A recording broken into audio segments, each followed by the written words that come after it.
great. Well, first of all, Alec, that was a great speech. I thought lots of useful things came out.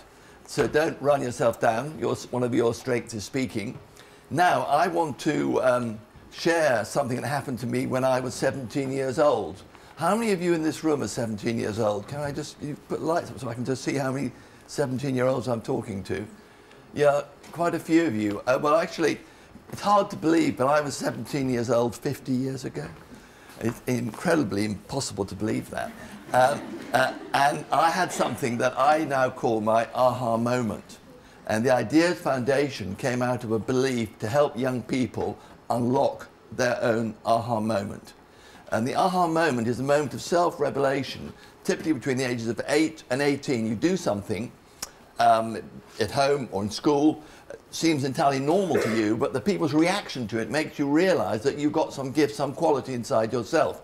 And I was at a school I absolutely loathed. It was a fairly posh school, but it didn't mean it was a good school.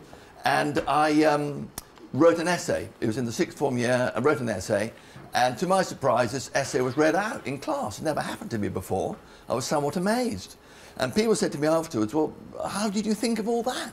And I said, well, it's obvious, why didn't you? And then I got it. You know, I wasn't the smartest kid in the school, but I was good at having ideas. And that insight about myself led me to have a career in wearing silly clothes, bright shirts, and a career in advertising. And things like the ultimate driving machine, and the future's bright, the future's orange, and oh yes for Churchill, and those funny men with moustaches of 118, all of these things I can be blamed for. And they all went back to that moment when I was 17. But a question that struck me back in about 2004 was, what if a young person wasn't in that sort of environment? I mean, let me just see, I talked about aha moments. Can we just have the lights up for a moment? I wonder whether, as I was talking about aha moments, and I spoke to one of you in the interval, whether any of you have already had that experience in school already. You've had some sense between the, you wrote a poem, you did a picture, you did something which seemed entirely normal to you, but your parents or your school or your classmates thought, that's pretty unusual, and it had an impact on you, and it's already influencing the way you're considering your options for life. Has anybody had such an aha moment? Could you put a hand up? Don't be shy. This is great. Put them a bit higher, I want to see them. You know, this is great. Well, I think by the time you finish school, many more of you will have that. Typically, and I'm sure you're all creative people here, typically about 70% of creative people remember their aha moments. But if I'd had that similar thing done in the schools of Hackney, where the Ideas Foundation works amongst a group of 16, 17, 18-year-olds, I get a far smaller response.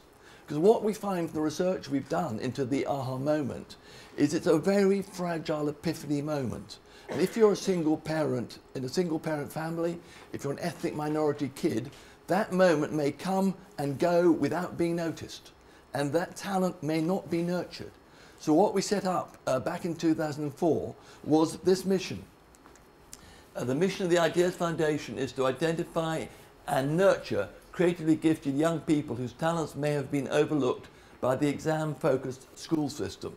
And if you haven't already gone to the TED website and seen the talk by Ken Robinson about how schools destroy creativity in kids, you should go and look at it, because 4 million people already have. So what we're looking at is the way in which, even in good schools, but certainly in bad schools, creativity is not unleashed. So what we do, we've developed a program, we've got the leading advertising agencies, now we've got lots of clients as well. We go into schools, we run a creativity workshop in the school. We're not yet working in the Southwest, we can come on to that later. And we take these kids, we do a workshop, and then we take them out and they go to something, say like a design museum. They then work on developing a website, for example, in groups of 15. So they're not in school, they're not yet in the workplace, but they're in a halfway house. We call it work simulation. And then they go in teams of 2, always teams of 2. They go to advertising agencies in London, also in Manchester, and they are given a real brief to work on. They're mentored. They don't waste their time, as most work experience is often a waste of time, sadly. And they work on real briefs in real agencies, and they come up with output, and that then is an important thing that feeds into their development of themselves. Some of them go on, and we call it a creativity scholarship, and then they can then they can get further work experience, but they've had an insight about themselves. And then what I want to do now is show some of the work these young people have done, because I think, I hope you'll agree, it's absolutely extraordinary given the backgrounds of many of these kids. And that's why I wanted Talia and Sophie to be here today, because you'd see kids from very straightforward backgrounds are doing extraordinary things. So one of the briefs we got was from Hackney to do a brief about bullying. So we had these teams of 8 teams of 2 kids, went to 8 different agencies, and they were mentored over a week to develop a campaign about bullying. And they had to pitch back to an audience such as this. And the winning kids came and found out some interesting facts. They found out the fact that 6 out of 10 kids who bully at school, who do the bullying, end up at some stage in their life with a criminal record, in prison in fact. It's quite a shocking fact. And this is the idea they came up with. It's a brilliant idea. You have these adult hands handcuffed together, and during the film, the adult hands morph down to kids' hands, but the handcuffs stay the same size. And the lie says 6 out of 10 bullies become criminals, lock bullying out of society. Now that gave me the idea of actually, could we get what I call the YouTube generation communicating with each other in areas in which they are expert, and actually harvesting the creativity of your generation by mentoring it in this way. So we did another project about teenage alcohol, and we found again an amazing fact. And we didn't find it, the young people, found this fact out, and the fact they found out was about who gives the alcohol that teenagers drink. And they found out this fact, that out of the alcohol teenagers drink, 65% is from friends or family. And what their brilliant idea was to take those words and put them in the livery. I'm sure you don't know that bottle, it's Stella Artois. And it's the livery of a Stella Artois bottle. And to redo the livery on that bottle. And then we've taken that idea, and I'm now talking to people in the alcohol industry and saying, let's get that idea in a week where all the leading alcohol brands, the Carlings, the whiskey brands, the vodka brands, dummy up their own labels in this way with that fact and put them alongside in the supermarkets like Tesco just for 1 week of this special week, this bottle as a sort of ambush marketing, so parents realise their responsibility in the role of teenage alcohol. This is an idea from 15 and 16-year-old kids mentored. So I think that's brilliant, and that's going to be happening.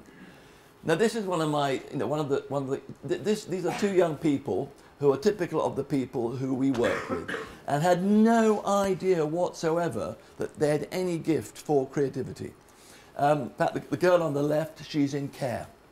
So a very challenged family background.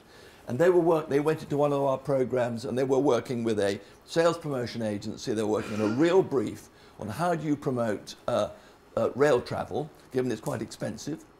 And they had a client there called the Association of Train Operating Companies, and the idea was to try and get people doing more rail travel, following up on cheap rail travel, etc., etc.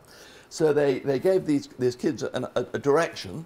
They said, look, maybe there's something about hugging, and when people are meeting at railway stations, maybe you can build something out of that.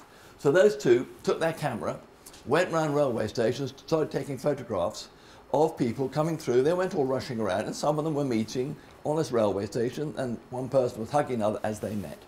So that gave them, I think, a brilliant idea, which was this, which was the hug wall. So basically, there would be at railway stations something called the hug stop. This is all their work, with a webcam where people meet, they hug, and up it goes on the display screen. Up above. Isn't that a brilliant idea? Getting Britain hugging. I think you saw those girls. Isn't that amazing that they can do that? Now I'm now taking that idea to Eurostar. These are a 14 and a 15-year-old girls who had no idea they had this talent inside them. And you can see how excited this makes me. I'm sorry to get all worked up about it. But this really is what we set this thing up, to find kids who had no idea they had these qualities, to find them, to mentor them, and all that sort of stuff. So that's a really brilliant one.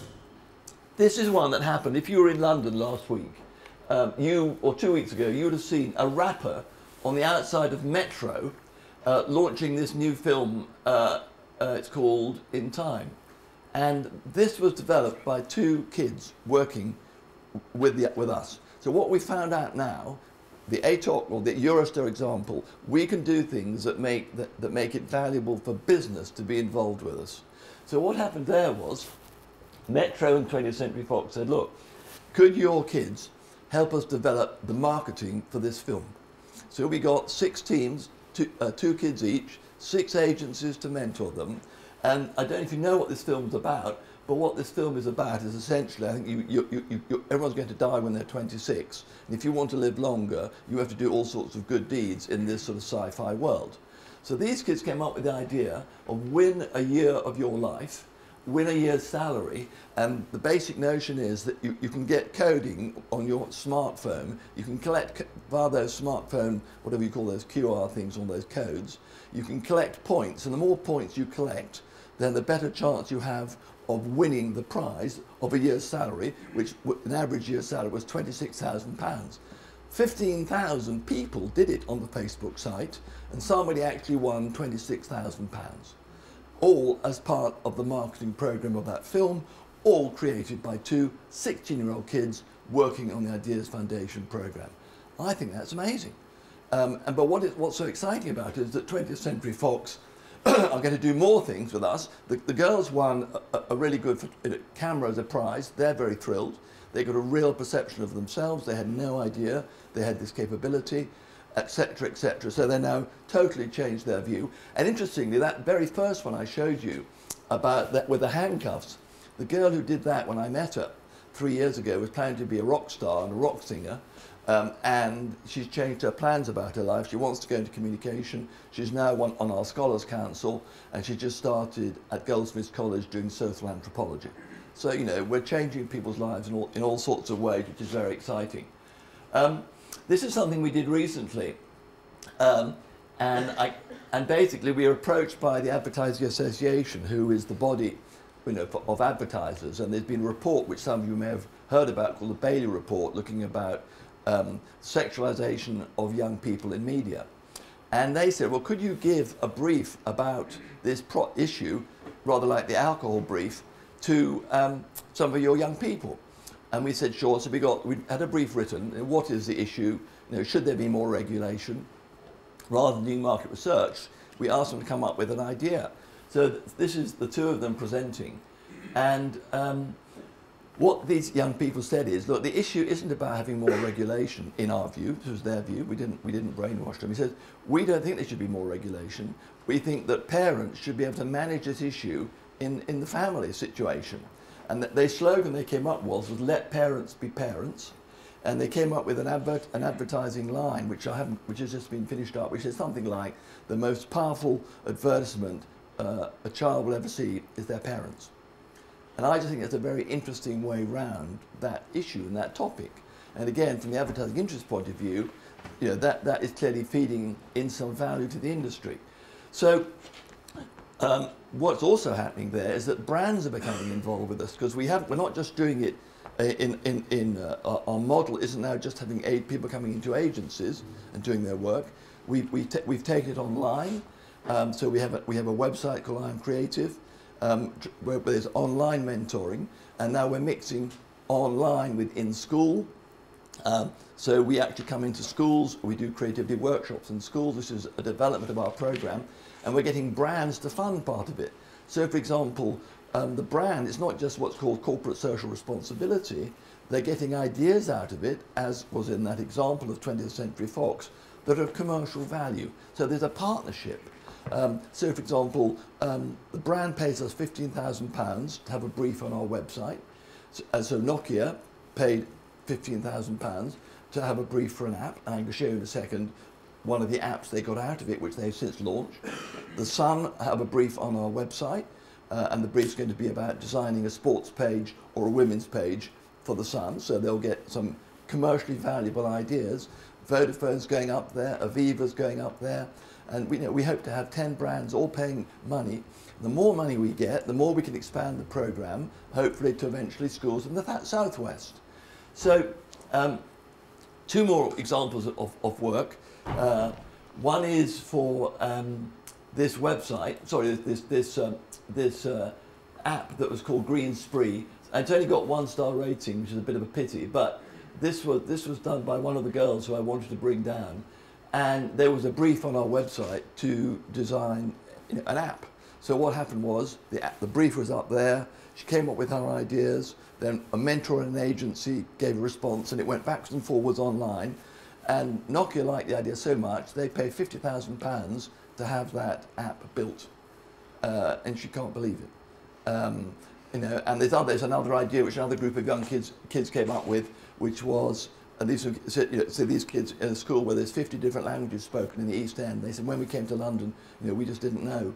We didn't speak any English, so they came up with an idea for an app which Google's hopefully going to build, which is a translator app. So you go onto this, you can try and put it into whatever 50 languages you want, and it will tell you all about the schools. Obviously it's in the records of schools, and when you get to the new school it gives you a map of where everything is in your original language. It's a simple idea, but it took a 14-year-old kid to come up with it.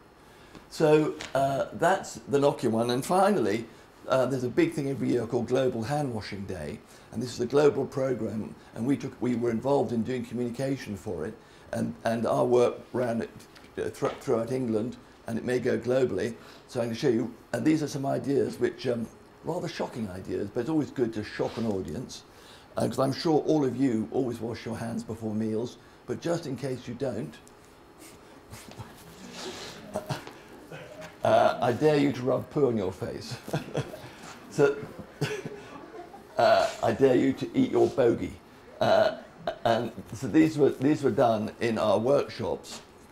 So we run these creativity workshops we call them creativity summer camps. If you want to go on one of those, you can get in touch with us via the organisers of this. People come up from the West Country. People come up, and it's a 1-week program.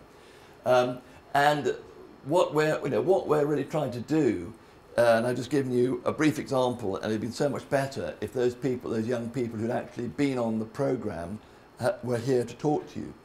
What I would say to you, to all of you, is next Thursday, on the 24th of November, we've got our annual creative celebration in London. Via Catherine, you could get hold of it. It's in the IPA.